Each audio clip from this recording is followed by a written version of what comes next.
Badge make police feel powerful in the hood. Guns make us feel powerful, but they don't do no good. I know my blackness powerful and they don't like that. We ain't gonna talk about it because they... Today we're gonna talk about Tanisha Anderson. The year is 2014 in Cleveland, Ohio.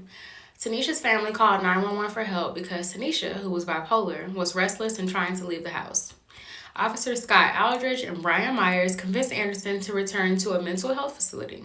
They walked her to their vehicle, but what follows next is disputed. The officer said that she fell to the ground while the family said she was slammed down. What's the likelihood of her falling to the ground versus them slamming her to the ground? Investigators estimate that she was handcuffed on the ground for about 21 minutes before paramedics arrived. Aldridge was suspended for 10 days without pay, and Myers was issued a written warning. These officers really be getting a slap on the hand. The city settled on a $2.25 million wrongful death lawsuit. Still unacceptable. According to the Associated Press, a coroner says that the death of Tanisha Anderson, who died in Cleveland police custody, has been ruled a homicide. Anderson's death came after she was physically restrained in a prone position, and that her heart condition and bipolar disorder were also factors. Anderson died November 12th after losing consciousness in the custody of officers while having a mental health episode.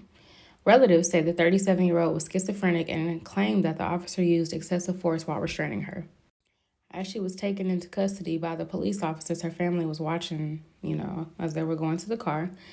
Tanisha's brother, immediately after the aftermath, stated that the police killed his sister as he watched. Lawyers for the family said that even Anderson's 6-year-old daughter, Mavion, watched from the window as her mother died outside the home where they lived with Tanisha's mother, Cassandra. I encourage you to pause to read. In a lengthy interview with Anderson's family, they told The Guardian that Tanisha was so much more than the mentally ill woman described in some of the news reports about her death. It was also the first time that they had ever called the police to help with her in regards to her mental disorder, and she ended up dying. Do y'all understand why people don't call for help now? There's a breach of trust that is going on between this relationship, or lack thereof, if you really want to be serious. So when the police were called, 2 sets of police officers arrived instead of an ambulance.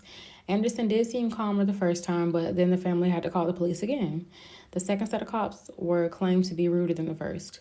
They were Detective Scott Aldridge, and he was a 7-year veteran of the force.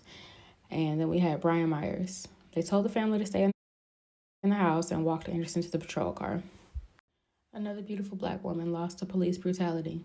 I know she wasn't shot, and the series is called Cop Shot the Kid, but just reconsider your request before I make a mess.